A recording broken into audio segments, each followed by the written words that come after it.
Hari ini kita berbicara ya, yang roti roti dan kelihatan ya. Nah, itu ada roti matzah ya. Roti matzah. Bapak dan Ibu dan saudara yang terkasih di dalam nama Tuhan Yesus, perjamuan Tuhan itu selalu didasarkan dengan roti yang tidak beragi dan juga anggur. Nah, saya ingin menggarisbawahi roti tidak beragi itu bahasa aslinya dia memakai kata samen. Ya, samen. Kalau di dalam bahasa Inggris dia memakai kata hot dan press. Artinya panas dan ditekan. Jadi samen sebenarnya tidak ada hubungan dengan roti tidak beragi. Nah, oleh sebab itu, apa yang membuat akhirnya pada saat perjamuan Tuhan harus dengan memakai roti tidak beragi. Yang pertama, waktu 10 telah terjadi di Mesir, itu peristiwa sangat cepat. Kalau Bapak dan Ibu pernah menonton film Exodus, itu sangat cepat. Sangat cepat. Sehingga orang Israel pada saat itu, dengan peristiwa yang sangat cepat itu, tidak sempat lagi membuat adonan roti dicampur dengan yang lain. Karena kalau adonan roti itu ada masanya ditekan, ada masanya bisa dikatakan di melalui satu proses, itu waktu yang cukup lama. Peristiwa 10 tulah itu peristiwa yang sangat cepat. Bisa Bapak? Sehingga seluruh rumah tangga orang Israel tidak sempat lagi bagaimana membuat roti. Nah, sehingga roti tidak beragi itu satu-satunya yang tercepat. Karena tidak perlu diproses lagi, karena tidak perlu ditekan lagi, karena tidak perlu dibuat satu ramuan lagi. Jadi berbicara perjamuan Tuhan, roti tidak beragi sebenarnya tidak perlu identiknya dengan beragi atau tidak beragi. Bisa Pak? Tapi roti di situ itu dibuat menjadi satu peranan bahwa roti itu adalah tubuh Kristus. Maka gereja kita, sekalipun Bapak dan Ibu, apalagi hari ini sampai sebagai keluarga ke 480 hari, dengan semua kesibukan Bapak dan Ibu dan juga saya, kalau tidak ada roti, kalau tidak ada hosti, kalau tidak ada anggur, gereja kita sudah sepakat. Ambil kue, ambil nasi. Karena di perjamuan Tuhan itu bukan masalah itu beragi atau tidak beragi. Halo? Amin? Nah, artinya di dalam perjamuan Tuhan itu yang harus kita golkan, yang harus kita mengerti pada saat kamu makan roti itu adalah tubuh Kristus. Waktu kau minum cawan itu, anggur itu adalah darah Yesus. Nah, orang Israel tidak sempat lagi mengelola hal itu, karena mereka harus dipersiapkan. Mereka membuat perjamuan Tuhan yaitu pada tulah yang ke-10. Dan mereka semua harus ada di rumah. Mulai dari usia yang paling muda sampai usia lanjut harus ada di rumah. Karena tulah yang ke-10 yaitu semua anak sulung itu harus mati. Bahkan semua binatang anak sulung pun mati. Artinya apa? Ada suatu kuasa, ada satu namanya di dunia roh bahwa maut akan menjemput, maut akan menyelesaikan semua anak sulung orang Mesir. Jadi tidak sempat lagi. Maka pada saat perjamuan Tuhan tersebut, roti itu akhirnya tidak berani. Makanya kalau kita melihat roti matzah ini jenis roti yang memang hanya sekar, istilahnya itu apa ya? Hanya di apa istilahnya ini? Pernah mengelola roti? Itu hanya ditekan saja selesai, dibakar, sudah, nggak perlu dicampur lagi. Jadi jangan berbicara kalau engkau makan itu misalnya saat itu tidak ada lagi roti dan anggur, engkau hanya nasi, jangan itu berbicara ini nggak ada manfaatnya, ini tidak ada kuasanya, ini tidak ada artinya. Karena Alkitab berbicara bukan masalah raginya, tapi engkau harus percaya bahwa itu tubuh Kristus. Harus percaya bahwa itu darah Yesus. Amen. Tubuh Kristus yang sempurna kau makan, maka tubuhmu pun jadi sempurna. Darah Yesus yang sempurna, yang tidak ada sakit penyakit, maka darahmu pun akan sempurna. Amin. Amin. Yuk kita baca 1 Korintus 11 ayat 24. 1, 2, 3. Dan sesudah itu ia mengucap syukur, artinya ia memecah-mecahkan dan berkata, inilah tubuhku yang diserahkan bagi kamu, perbuatlah ini menjadi peringatan akan aku. Jadi perjamuan Tuhan yang pertama adalah bentuk engkau mengucap syukur. Mengapa mengucap syukur? Karena tubuh Kristus, karena darah Yesuslah yang menyelamatkan Bapa dan Ibu dalam semua suasana kehidupan hari ini. Amin. Dan dikatakan di situ memecah-mecahkannya dan berkata, inilah tubuhku. Kalau Bapak dan Ibu membaca itu nanti, itu di Alkitab semuanya itu pakai hitam merah, tulisan merah. Artinya itu asli dari perkataan Yesus, itu asli dari bicaranya Yesus, dan itu asli apa yang dikatakan Yesus, tidak melalui perwakilan-perwakilan, tapi Yesus langsung bicara itu. Dan Yesus pun tidak perlu lagi menjelaskan, ini tubuhku, ini darahku, ini beragi atau tidak beragi. Tetapi dalam fenomena orang Israel dulu, termasuk itu juga yang dipakai oleh Yesus, dikatakan buang ragi di hatimu. Artinya apa? Iman itu harus original. Iman itu tidak boleh dicampur. Hari ini percaya Tuhan, besok percaya yang lain. Minggu depan percaya Tuhan, minggu depannya lagi percaya yang lain. Itu namanya ragi. Iman itu tidak boleh dicampur. Iman itu harus original, hanya di dalam nama Tuhan Yesus. Amin. Amin. Hanya di dalam nama Tuhan Yesus, tidak boleh dicampur.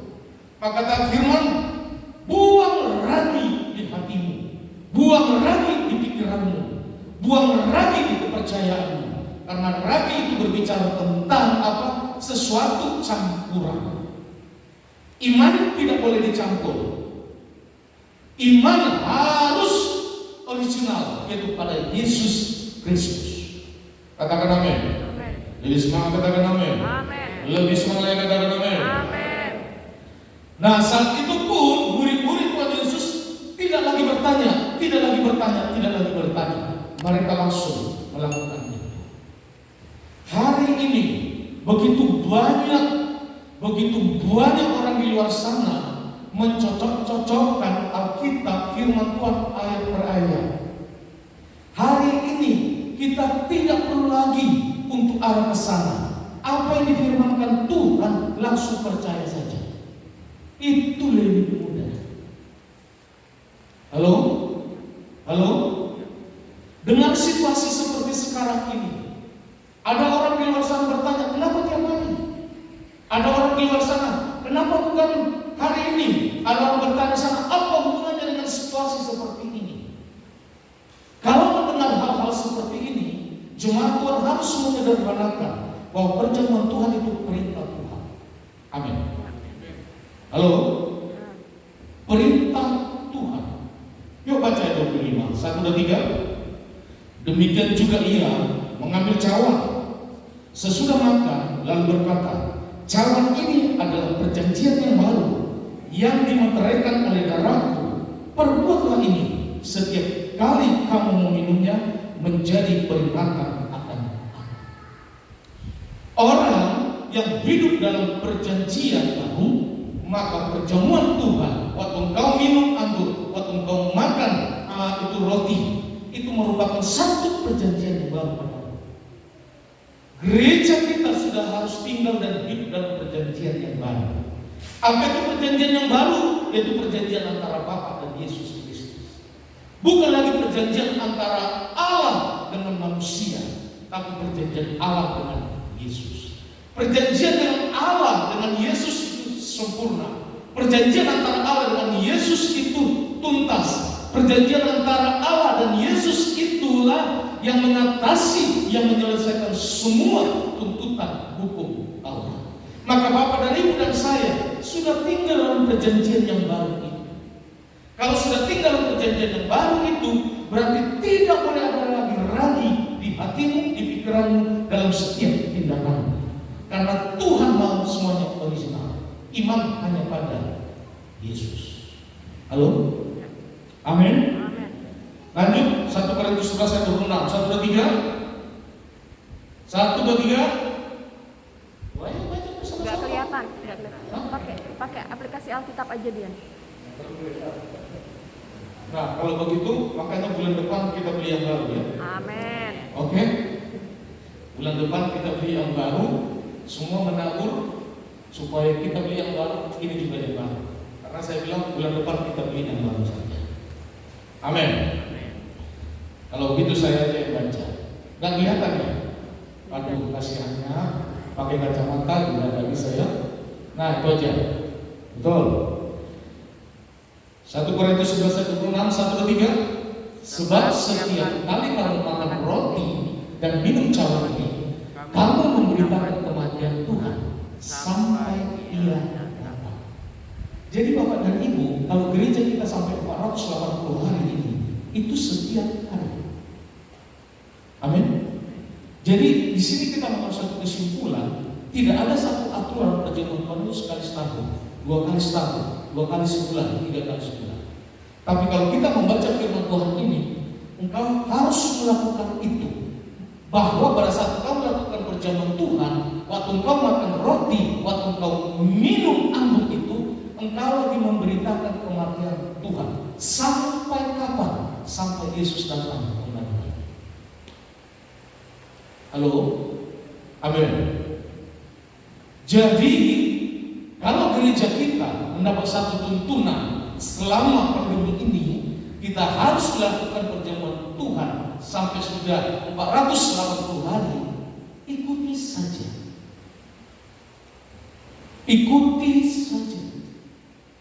Sempatkan diri dan keluarga untuk selalu melakukan perjamuan Tuhan. Amin. Saya saatnya kok melihat ada jemaat ini ikut atau tidak. Saya melihat, tidak bisa dibohongi. Siapa yang terus mengikuti perjamuan Tuhan, itu kami bisa memantau. Tapi tidak perlu harus saya katakan, hei, percaya saja. Yang kita lakukan ini adalah firman. Amin. Amin. Tidak perlu mendengar sesuatu yang tidak bisa, yang tidak sedang kita dengar. Tidak perlu. Hari ini percuma perdebatan teologi itu juga percuma. Yang diperlukan hari ini bukan perdebatan, tapi ketaatan pada firman. Amin. Nah, tidak waktunya. Tidak waktunya hari ini kita mempermasalahkan itu COVID dari setan, dari iblis atau dari Tuhan. Tidak usah. Tapi peristiwa, kalau kita baca kita Keluaran, bahwa peristiwa itu juga pernah terjadi. Artinya kita bisa melihat bahwa begitu banyak akhirnya korban dari pandemi ini. Nah, yang harus kita ambil secara sederhana, percaya saja, percaya saja, percaya saja. Amin.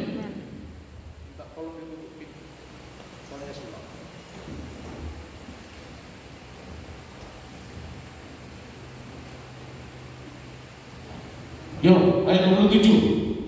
Ayat 27. 1, 2, 3. Jadi, barang siapa dengan cara yang tidak layak makan roti atau minum cawan Tuhan, ia berdosa terhadap tubuh dan darah Tuhan. Sederhana, kalau Bapak dan Ibu tidak percaya pada Yesus hari ini, jangan lakukan perjamuan Tuhan. Itu disebut yang tidak layak. Tapi kalau hari ini Bapak dan Ibu semua percaya bahwa Yesus itu sebagai juru selamat, ayo lakukan perjamuan Tuhan. Maka anak-anak juga boleh. Karena apa yang dimana orang tua, pasti itu juga diikuti anaknya. Amin. Jadi perjamuan Tuhan ini tidak hanya berbicara di usia kita, tapi anak-anak juga lakukan. Nah, anak itu masalahnya disuruh angkat sekarang sendiri itu gak bisa, karena dia bisa kabur. Loh, roti berjalan, anggur berjalan, kan jangan begitu. Orang tua yang angkat. Waktu kau mengangkat roti, waktu kau mengangkat anggur itu, itulah perwakilan imanmu, anak imanmu kepada Tuhan. Waktu kau mengatakan saya percaya kepada Yesus, maka itulah perwakilan imanmu, iman anakmu pada Yesus. Halo, amin. Nah, dikatakan barang siapa yang tidak layak, hanya satu yang tidak layak, yang tidak mengakui Yesus sebagai juru selamat, jangan lakukan. Tapi selama kita percaya, lakukan. Tidak perlu merasa dikatakan tidak layak, karena tadi pulang dari sini baru nyuri ayam 1 ekor. Kau tidak layak. Tidak berbicara di sini. Yang tidak layak tidak percaya pada Tuhan Yesus. Amin. Lanjut. Ayat 28. Karena itu hendaklah tiap-tiap orang memuji dirinya sendiri, dan baru sesudah itu ia makan roti dan minum dengan cara. Paling mudah memuji. Kau deklarasi, saya percaya pada Yesus sebagai juru selamat. Lakukan perjamuan Tuhan. 29. 1, 2, 3. Karena barang siapa makan dan minum tanpa mengakui tubuh Tuhan, ia mendatangkan hukuman atas dirinya. 30. Sebab itu banyak di antara kamu yang lemah dan sakit, dan tidak sedikit yang meninggal. Bapak dan Ibu dan saudara yang terkasih, perjamuan Tuhan yang kita lakukan hari ini itu adalah perintah Yesus. Sampai kapan? Sampai Dia datang kembali. Setiap hari, silakan setiap hari. Yang pasti gereja kita sampai saat ini, gereja kita dituntut untuk melakukan setiap hari. Saya berharap sebagai gembala, jemaat Tuhan jangan pernah meninggalkan untuk tidak melakukan perjamuan Tuhan setiap hari. Itu yang selalu saya katakan, hidup itu perlu disiplin rohani. Amin. Hidup itu perlu disiplin rohani. Kami juga tetap mendisiplinkan rohani. Kalau perjalanan kami pulang raya tidak ada melakukan pesta keluarga, kami tetap melakukan. Dan siapa yang berhak melakukan? Orang yang percaya kepada Yesus. Maka lihat, tidak perlu menunggu. Kalau tidak hamba Tuhan, lakukan sendiri. Anda juga adalah imam-imamnya Tuhan. Enggak perlu harus saya datang ke rumah pakai jas, pakai ini untuk memimpin. Enggak perlu. Anda juga lakukan. Sebagai kepala rumah tangga, lakukan. Karena kepala rumah tangga adalah pribadi yang percaya pada Tuhan Yesus. Lakukan. Nanti kalau gereja kita melalui Bandung, melalui Pak Agung dikatakan hari ini COVID selesai, tuntunan Tuhan berbeda lagi, kita ikuti. Amin. Nah, yuk kita baca lagi Keluaran 12 ayat 13. 1 dan 3. Dan darah itu jadi tanda bagimu pada rumah di mana kamu tinggal. Apabila aku melihat darah itu, maka aku akan lewat daripada kamu. Jadi akan ada tulang kemusnahan di tengah-tengah kamu apabila aku menghukum tanah Mesir. dengan jumlah, saya pikir suaranya pasti bisa lebih keras. Masker tidak boleh menutupi Bapak dan Ibu untuk tidak bersuara keras baca firman. Halo, Pak, saya pakai masker, Pak. Nggak ada alasan. Baca firman dengan keras. Pertama, kalau membaca firman dengan keras, itu yang dikatakan bahwa firman itu yang kita bahas kemarin itu dikatakan Hagar, diucapkan berulang-ulang, diucapkan pada diri sendiri. Ayo deklarasi, baca firman Tuhan dengan lebih bersuara lebih keras lagi. 1, 2, 3. Dan darah itu jadi tanda bagimu pada rumah-rumah di mana kamu tinggal. Apabila aku melihat darah itu, maka aku akan lewat daripada kamu. Jadi tidak akan ada ulah pemusnahan di tengah-tengah kamu apabila aku menghukum tanah Mesir. Amin. Ya. Nah, lumayan. Tapi belum sampai 100%, masih 70%. Kalau ada setan, setannya masih di pinggir sana. Kalau suara keras, setannya bisa kabur sampai ke bawah sana. Ya? Yuk, dengar lagi, lihat kembali lagi. Orang Israel yang ada di Mesir, waktu satu peristiwa di mana ada zaman saat itu paceklik, semua dunia kelaparan, kehausan. Dan Tuhan sudah menempatkan jauh lebih awal di mana Yusuf harus ada di Mesir. Siapa orang tua Yusuf? Yakub. Yakub punya anak berapa? 12 perempuan dan 4 laki-laki. Nah, dari 12 ini siapa yang dipilih Tuhan untuk pertama sekali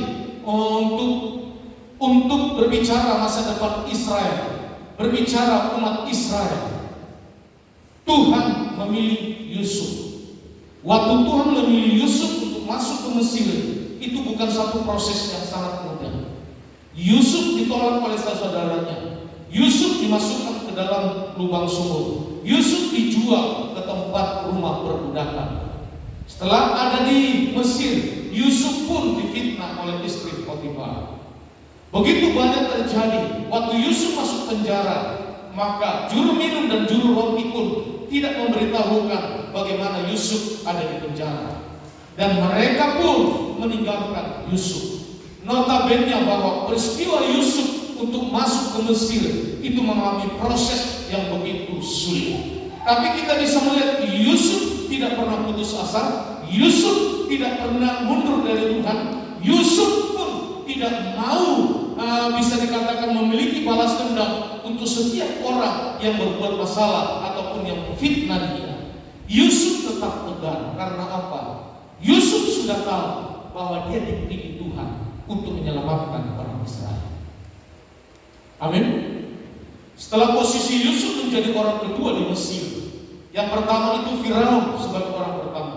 Firaun itu bilang, maka Raja Firaun pada saat itu masih kerjasama dengan Yusuf. Mengapa kerjasama? Karena apa yang diinginkan oleh Firaun, Yusuf bisa menyediakan pada Firaun.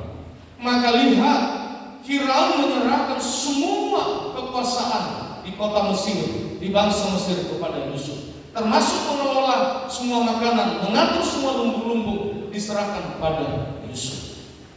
Mengapa Yusuf menerima itu? Karena Yusuf selalu ada di dalam naungan Tuhan. Sehingga Firaun sangat percaya pada Yusuf. Pada zaman itu terjadi masa paceklik sesuai dengan mimpi Firaun yang diperkirakan, yang dimana diartikan oleh Yusuf, dan semuanya itu bisa terjadi. Waktu terjadi, nah lihat, Yakub dengan semua saudaranya mengalami kelaparan di Israel. Mereka dipindahkan masuk ke Mesir melalui perintah Yusuf. Tapi kita bisa melihat Yusuf pun menempatkan mereka dalam satu area yang sangat strategis, yang sangat subur, yang disebut dengan tanah Goshen.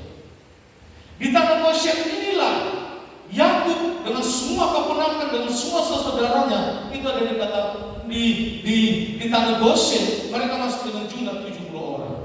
Karena tempat ini diberkati Tuhan, tempat ini terus diberkati Tuhan. Maka lihat bahwa orang Israel begitu cepat mereka berkembang satu dengan yang lain. Waktu mereka berkembang begitu cepat sehingga jumlahnya lebih besar dari Mesir, maka Firaun yang kedua yang digantikan itu sudah mengalami Firaun yang sangat kejam. Tidak lagi Firaun yang sama yang bersama dengan Yusuf. Nah, waktu Firaun yang satu itu, maka mereka melihat ini menjadi satu ancaman. Waktu mereka melihat satu ancaman, semua umat Israel harus dibunuh. Baik dari kecil sampai usia lanjut harus dibunuh. Itu perintah. Dan pada saat itu juga Tuhan pun sudah mempersiapkan Musa. Jauh sebelumnya juga, setelah Yusuf masa berakhirnya, Tuhan juga sudah mempersiapkan Musa. Di mana Musa ada mengalami pendidikan di Mesir sebanyak berapa? 120 bagi 4 ya. 30 tahun Mesir, Musa ada di Mesir menerima sebuah pendidikan. Dan 30 tahun kemudian lagi Musa pun ada di padang gurun. Ya. Dan 40 tahun dipersiapkan Tuhan untuk mengeluarkan orang Israel dari Mesir. Nah, lihat, tulah pertama Firaun tetap keras hati. Tulah kedua sama. Kenapa Firaun keras hati? Karena semua paranormal yang juga dukun-dukunnya juga bisa membuat. Ada kodok, mereka juga bisa buat kodok. Air berubah jadi darah, mereka juga bisa buat. Ada lalat pikat, mereka juga bisa buat. Dan apa yang bisa buat, semuanya juga dukun-dukunnya bisa buat. Tetapi satu yang dimana mereka tidak bisa buat, yaitu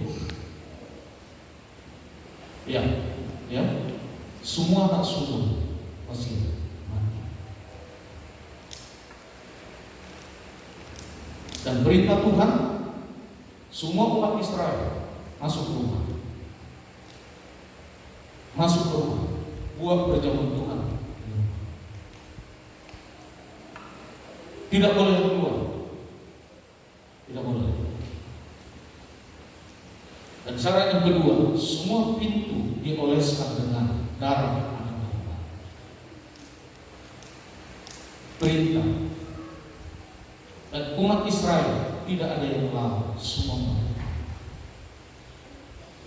Waktu malaikat mencabut nyawa turun, setiap pintu yang tidak dioleskan dengan darah anak domba, semua seluruhnya mati. Waktu mati, dukun-dukunnya tidak bisa membangkitkannya. Ingat, hanya dengan kematian Yesuslah yang tidak bisa dikalahkan oleh kuasa Allah. Amin. Amin. Amin. Makanya Yesus harus mati supaya dia mengalahkan semua alam maut. Dengan kematian itu tidak ada seorang pun yang bisa membangkitkan kembali kecuali darah Yesus.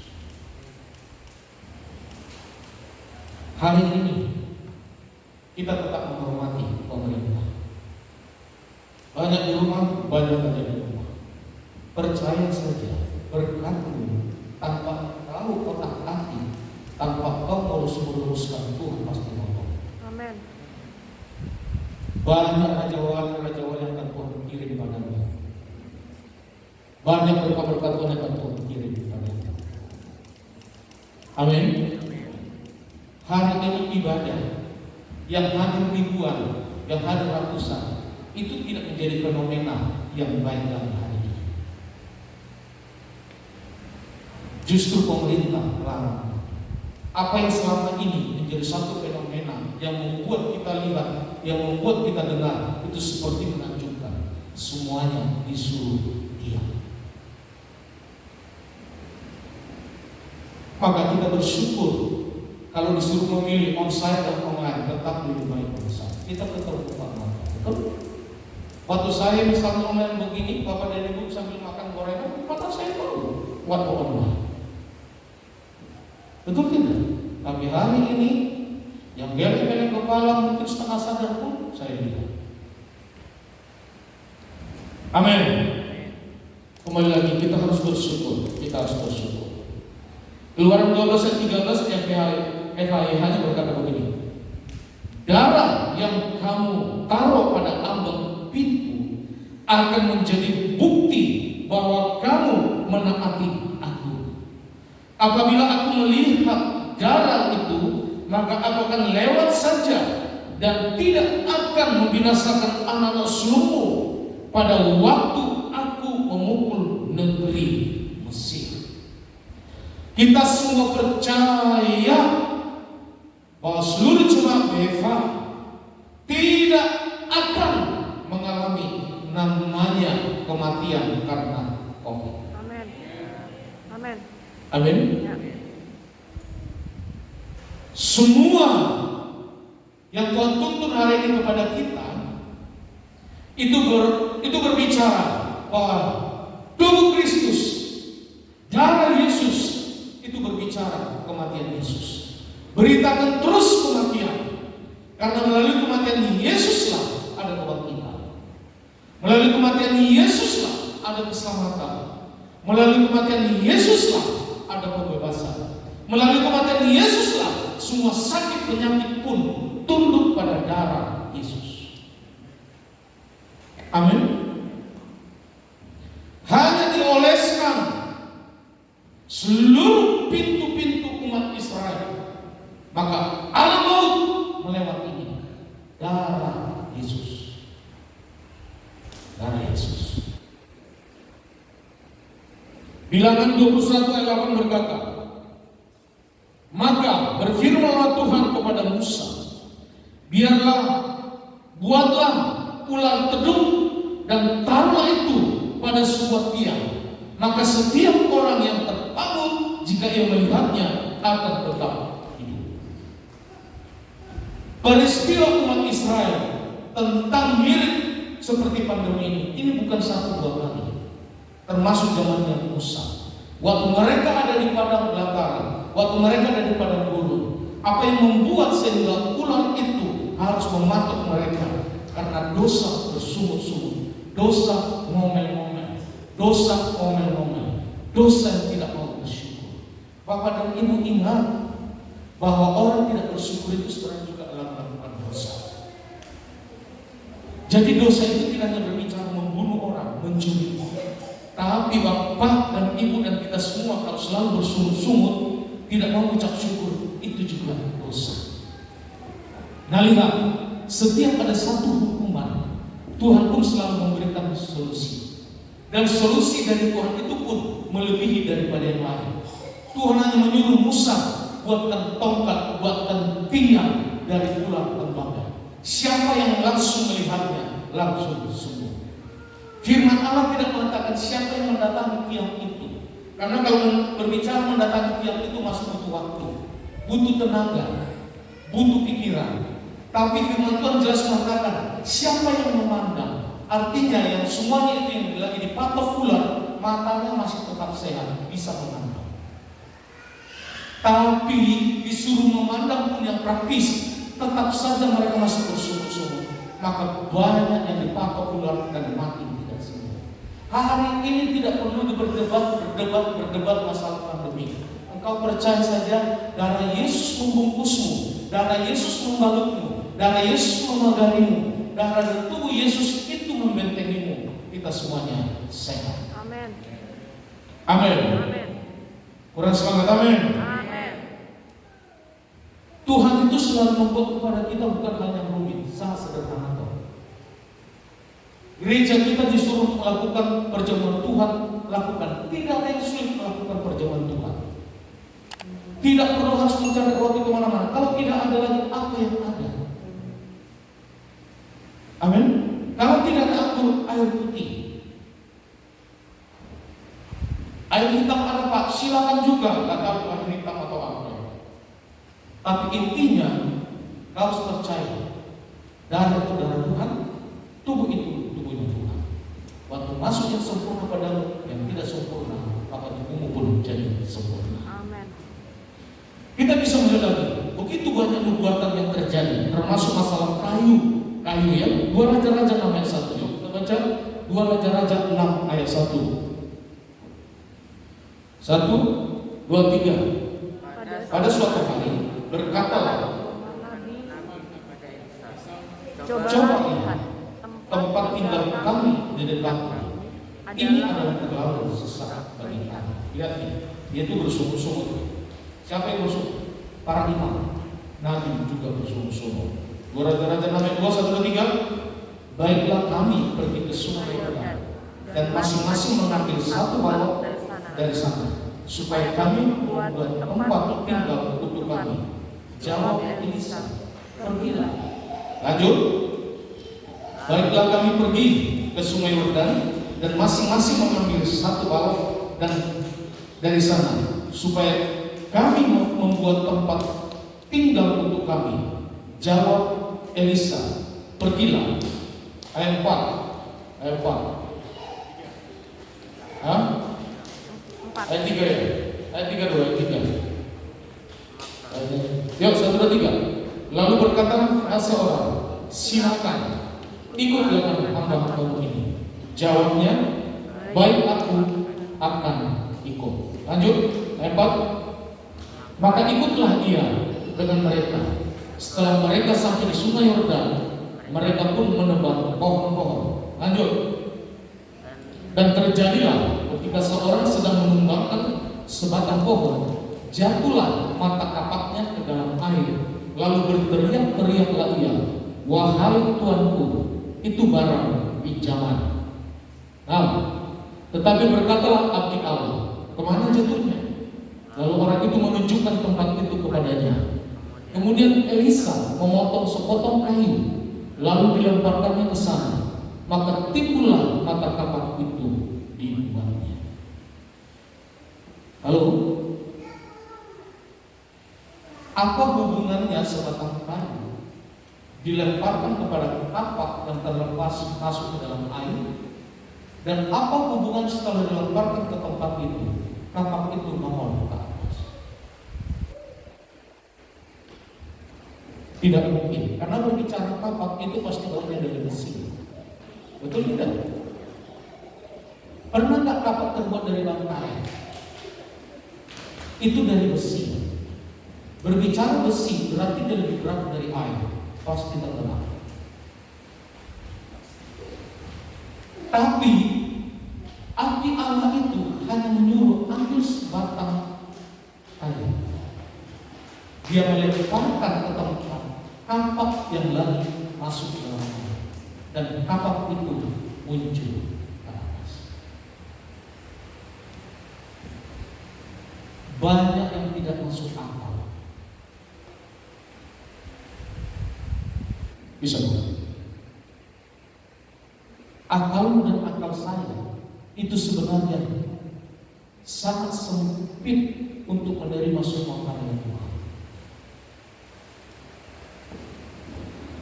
Tapi kalau Alkitab mencatat sampai hari ini, bagaimana abdi Allah itu Elisa berbuat seperti itu menandakan apa? Yang tidak mungkin jadi mungkin.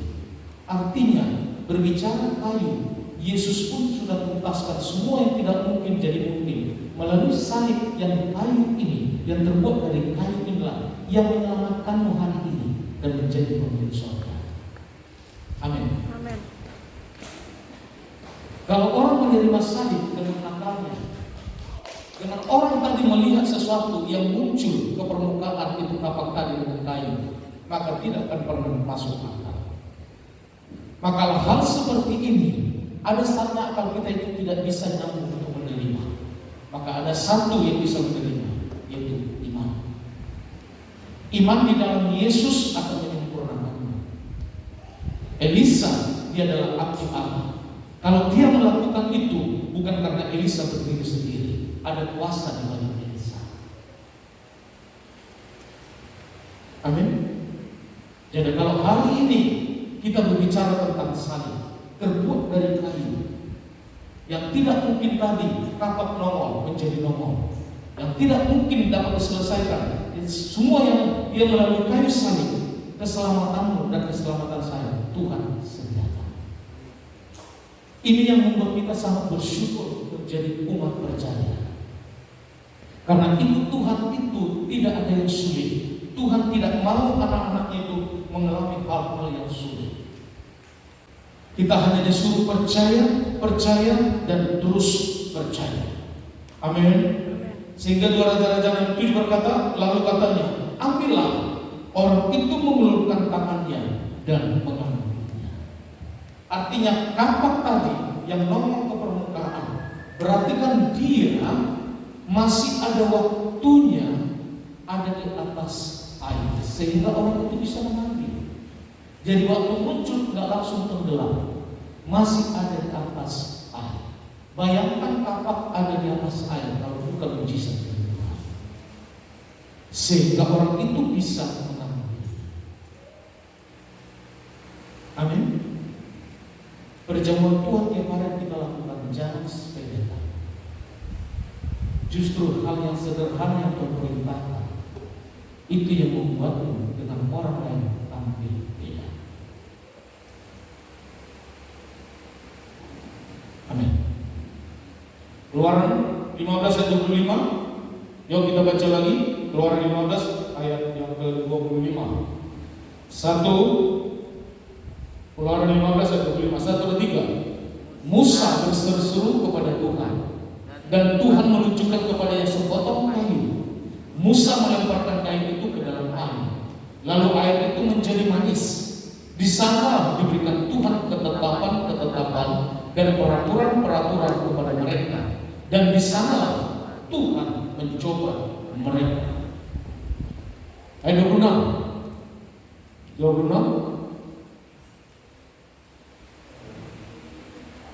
Yuk, 1 dan 3.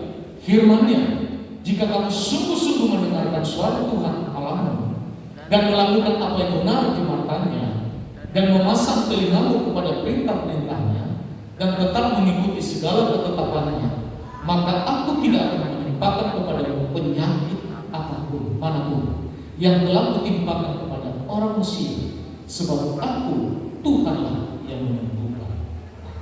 Amin. Amin. Amin. Saya mau ayat 26 dibaca lagi dengan sungguh-sungguh. Baca dengan imanmu, ya, bukan dengan perasaanmu. Jangan baca dengan imanmu. Ya, 1, 2, 3.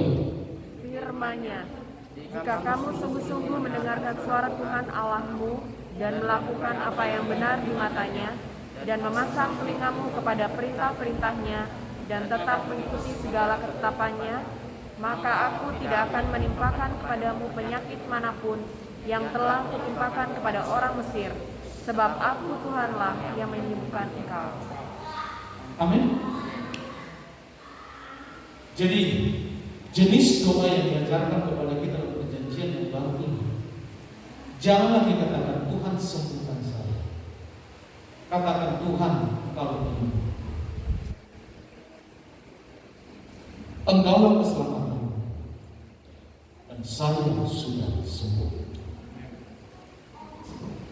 Amin. Jadi jemaat Tuhan, sekali lagi ingat bahwa gereja kita dituntun Tuhan bukan melakukan satu hal yang rumit, tapi melakukan mungkin sesuatu yang selama ini dianggap perjamuan Tuhan itu sepertinya tabu, tidak boleh dilakukan tiap hari. Hari ini kita disadarkan firman. Sampai kapan engkau melakukan perjamuan Tuhan? Sampai Tuhan datang. Waktu engkau melakukan perjamuan Tuhan, berarti engkau lagi memberitakan tentang kematiannya. Apa kematian Yesus? Dialah juru selamat. Apa kematian Yesus? Dialah sukacitamu. Apa kematian Yesus? Dialah yang membuatmu menjadi penghuni surga. Amin. Keluaran 12 ayat 13 katakan seperti ini. Sebab pada malam ini aku akan menjalani tanah Mesir, dan semua anak-anak sulung dari anak manusia sampai anak binatang akan kubunuh, dan kepada semua Allah, huruf kecil di situ. Berarti semua setannya, semua dukunnya kemarin juga mati. Ya, mati. Mazmur 105:37, dituntunnya mereka keluar membawa perak dan emas, dan di antara suku-suku mereka maksudnya dari 12 suku. Efraim berkata begini, kemudian dia membimbing umatnya keluar dari tanah Mesir dengan selamat, sambil membawa banyak emas dan perak. Pada waktu itu tidak ada orang yang sakit atau yang lemah di antara mereka. Jadi pada saat mereka melakukan perjamuan Tuhan yang pertama, nah lihat, itu justru mereka bersama-sama di rumah. Dan Alkitab juga berkata, kalau kelompoknya terlalu banyak, dipecah lagi, dibagi lagi. Dan semua korban domba itu harus dimakan. Matanya, kepalanya, kakinya, semua isi perutnya, jeroannya, semua harus dimakan. Tidak boleh ada yang sisa. Dan kalau ada yang sisa, dikatakan firman, itu semua juga dibakar untuk Tuhan. Tidak boleh dibawa pulang ke rumah, apalagi pakai plastik. Halo? Maka gereja kita selalu dituntut, kalau hari ini Bapak dan Ibu mengalami suatu penglihatan secara mata jasmani asli dan tabur, makan matanya Tuhan. Karena apa yang kita punya hari telinga, Tuhan juga punya telinga. Mata, Yesus juga punya mata. Hidung, Yesus juga punya hidung. Jantung, Yesus juga punya jantung. Maka Yesus itu harus jadi manusia. Bukan gentayangan, tapi harus jadi manusia. Kalau Bapak dan Ibu merasa kakinya sakit, makan kakinya Yesus. Karena kaki Yesus itu sempurna. Halo? Dan firman Allah berkata, waktu mereka melakukan itu, mereka keluar dari Mesir dan langsung kaya raya. Emas dibawa, perak dibawa. Dan selama ini mereka tidak pernah berpikiran seperti itu. Waktu mereka keluar dari Mesir, maka semua harta benda orang Mesir pun dibawa. Emas peraknya juga dibawa.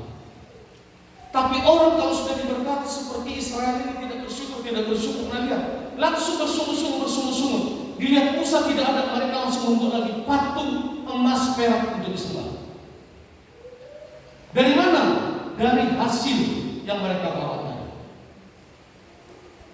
Maka lihat, supaya kau diberkati, ekonomimu diberkati, jasmanimu diberkati, apapun yang kau supaya diberkati, lakukan semuanya itu hanya untuk Tuhan. Amin. Amin. Amin. Lakukan itu semua untuk Tuhan. Maka lihat, kita sangat bersyukur sekali lagi. Bahkan DA hampir semua online.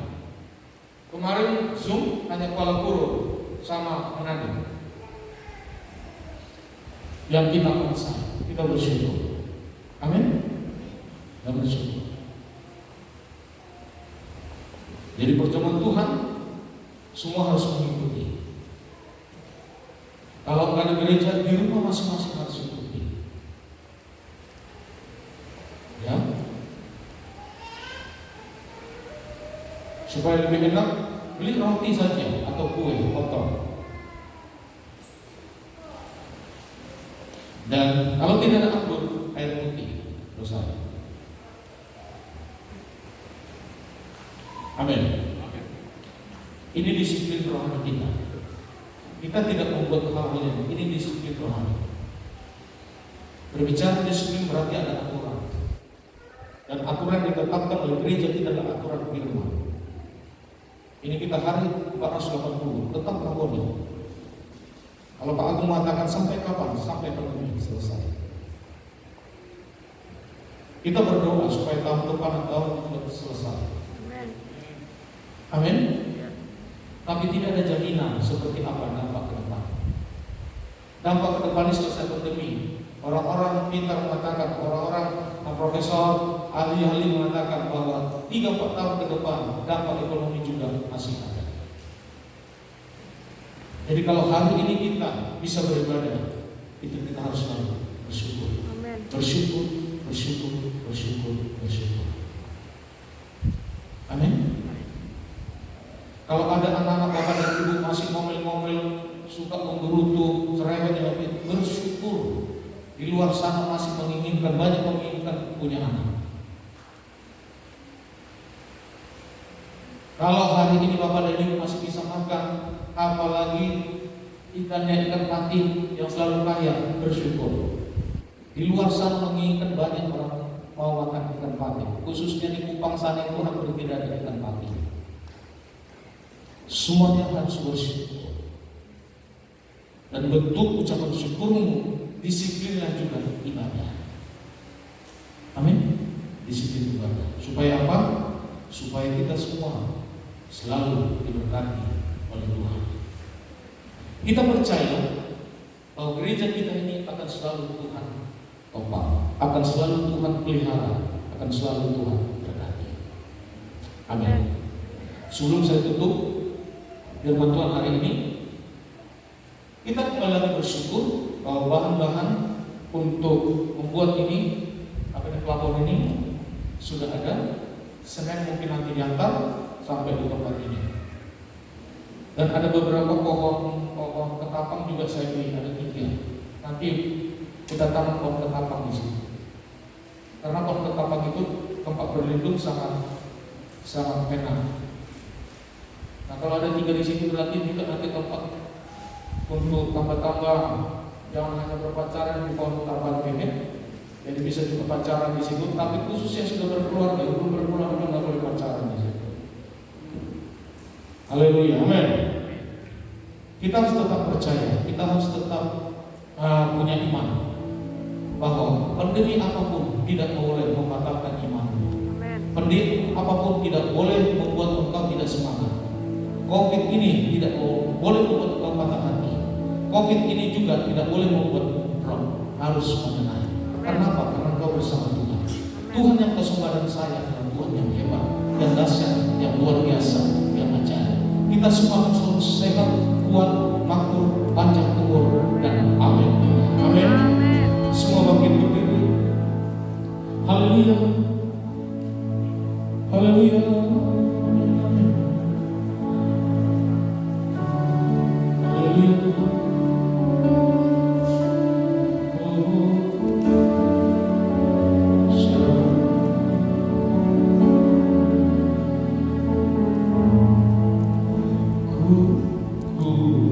Bersyukur padamu,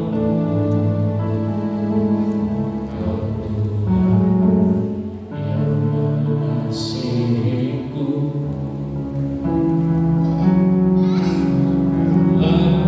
Jaminan hidupku, hatiku hanya bagiku.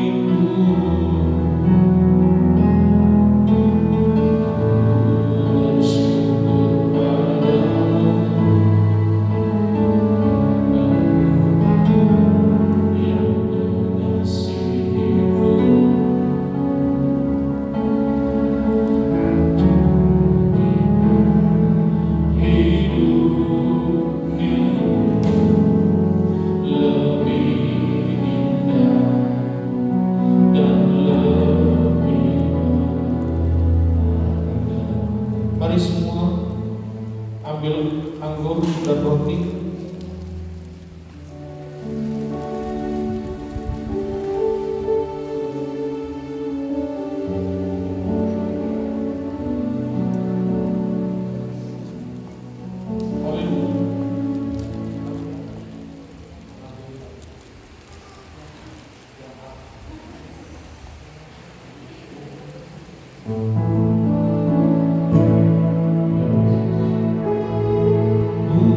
Mau selalu bersyukur, selalu bersyukur.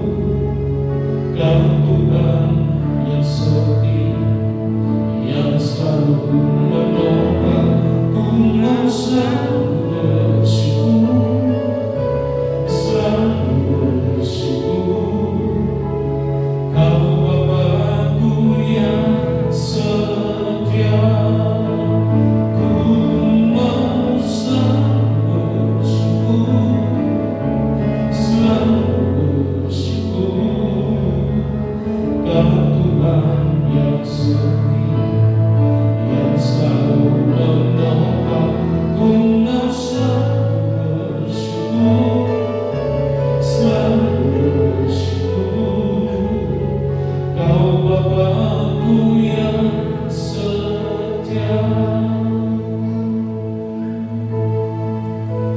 Haleluya Tuhan.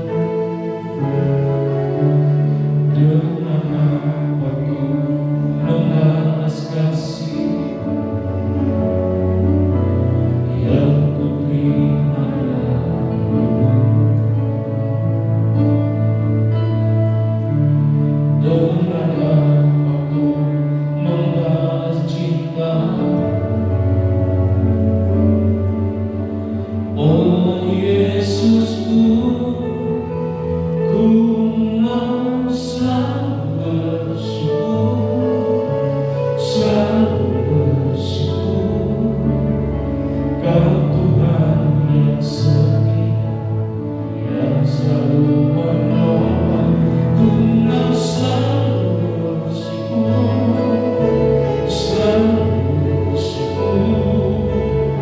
Kau Bapa-Ku yang ku mau selalu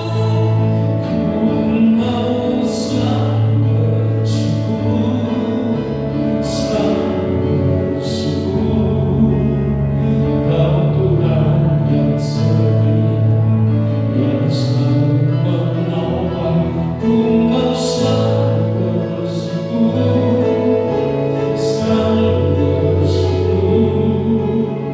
Kau Bapa-Ku. Lagi katakan, ku mau selalu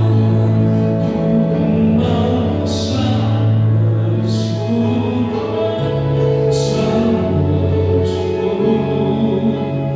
Kau Tuhan yang setia, yang selalu menolong. Ku mau selalu bersyukur, Kau Bapa-Ku. Haleluya, haleluya. Ku mau selalu bersyukur, Kau Tuhan yang setia, yang selalu menolong. Ku mau selalu bersyukur, Kau Bapa-Ku. Semua tangan di hadapan Tuhan. Ku mau selalu bersyukur. Amin. Selalu bersyukur, Kau Tuhan yang setia, yang selalu menolong. Ku mau selalu bersyukur, Kau Bapa. Sekali katakan, ku mau selalu bersyukur, Kau Tuhan yang setia, yang selalu menolong. Ku mau selalu bersyukur,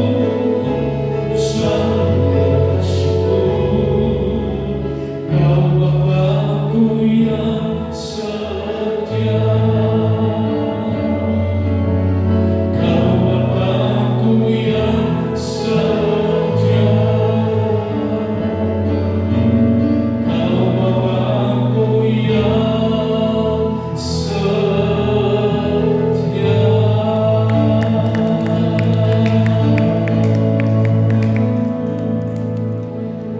Mari semua angkat tubuh Kristus.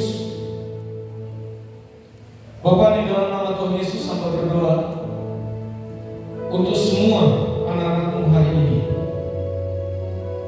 Siapapun yang mereka ucapkan hari ini, termasuk keluarga mereka, hari ini mungkin ada yang sakit.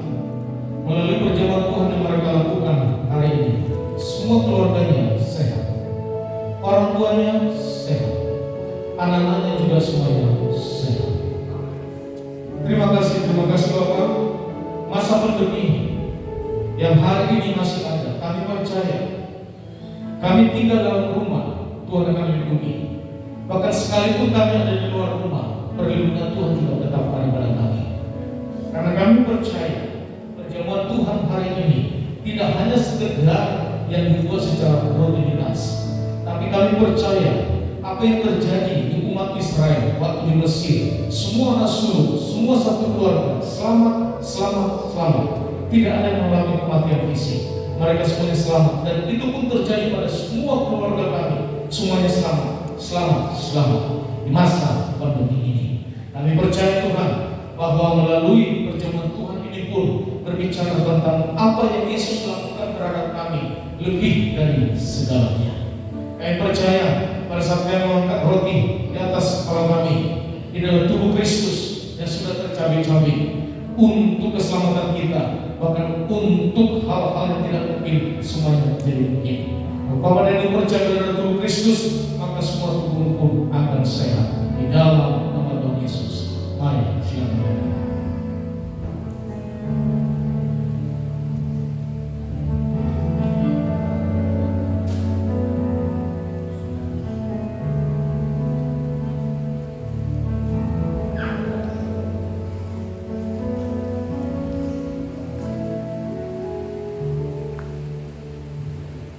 Mari kita angkat cawan lebih tinggi dari atas kepala kita.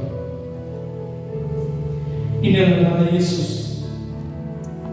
Di masa pandemi ini banyak orang membutuhkan plasma darah. Tetapi kami percaya bahwa dari Yesus melalui perjamuan Tuhan pada saat ini, dari Yesus sudah membuat yang terbaik bagi kami, bahkan vaksin yang sempurna. Hari ini siapapun yang kami berkatakan, sebutkan nama mereka masing-masing di dalam hatimu, supaya darah Yesus yang hari ini kau minum, mereka juga meminumnya waktu mereka sakit, sehingga mereka hari ini pun semuanya sembuh. Apabila Bapak dan Ibu percaya pada darah Tuhan, darah Yesus, maka engkau bersatu dengan darah yang sempurna, maka darahmu pun menjadi sempurna. Terpujilah namamu, kami mau minumnya di dalam nama Tuhan Yesus.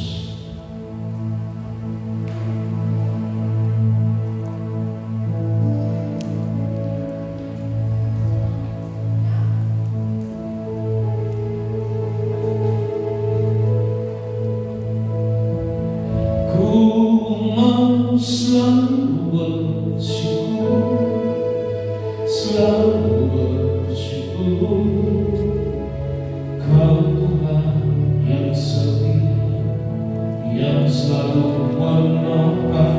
Ku mau selalu bersyukur, selalu bersyukur, Kau Bapa-Ku yang setia.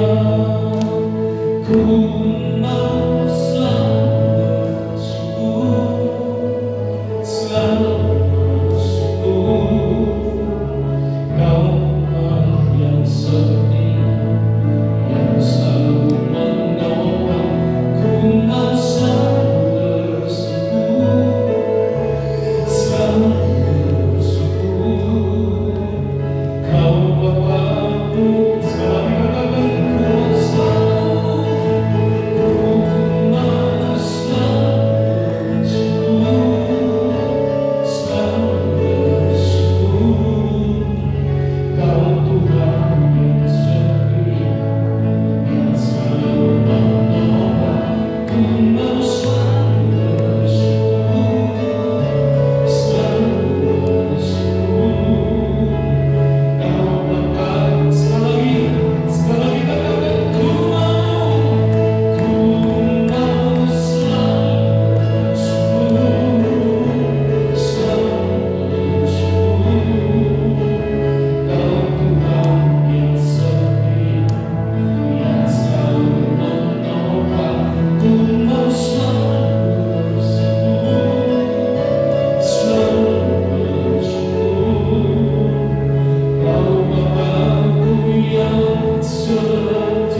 vaksin yang terbaik adalah tubuh dan darah Yesus. Kami sudah terima. Kami berdoa sekali lagi kepada setiap keluarga yang mengalami COVID hari ini. Hari ini Engkau sembuh. Kami perintahkan hari ini dalam nama Yesus semuanya sembuh. Semuanya sembuh. Semuanya sembuh. Orang tua semuanya sembuh. Semuanya sembuh. Anak-anak bahkan siapapun semuanya sembuh. Semuanya sembuh. Terima kasih Bapak. Kami sangat percaya pemeliharaan Tuhan kepada kami sungguh sempurna. Firman Tuhan sudah menjelaskan kepada kami bahwa apa yang dialami oleh umat Israel pada saat mereka mendengar firman, pada saat mereka percaya pada firman, pada saat mereka melakukan firman, maka Tuhan pun yang menjawab hidupnya. Terima kasih. Hari ini kami menabung buat pelayanan kami, buat persembahan kami, buat persepuluhan kami, ucapan syukur kami, apapun yang Tuhan tetapkan hari ini. Di dalam nama Tuhan Yesus kita berdoa. Maka menambah saya di gereja ini, dan pada malam ini juga saya lepaskan menuai 100 kali lipat ganda. Sebab saya berkata Tuhan, saya menjadi kaya, kian lama kian kaya, sehingga saya menjadi sangat kaya untuk memuliakan Tuhan dan memperluas kerajaan-Nya di tempat ini. Amin. Baik, warna merah untuk persembahan.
Kedua keluarga Bapak Ibu ini dipanggil Tuhan. Mereka dikuatkan, mereka dihibur, dan mereka ditolong oleh Tuhan. Kami juga berdoa untuk semua keluarga, termasuk orang tua terkasih, Simon juga berkati, sembuhkan di dalam nama Tuhan Yesus. Semua sudah sembuh. Mari semua katakan di hadapan Tuhan. Tuhan memberkati engkau dan melindungi engkau. Tuhan menyinari engkau dengan wajahnya dan memberi engkau kasih karunia. Tuhan menghadapkan wajahnya kepadamu dan memberi engkau damai sejahtera. Kasih dari Allah Bapa di surga yang berlimpah-limpah, cinta kasih dari Yesus Kristus dan pertolongan dari Roh Kudus yang memimpinmu hari ini sampai Maranatha Tuhan Yesus datang kedua kali. Semua yang percaya, mari sama-sama katakan amin. Silakan duduk dan bersatu. Selamat hari Minggu kita semua.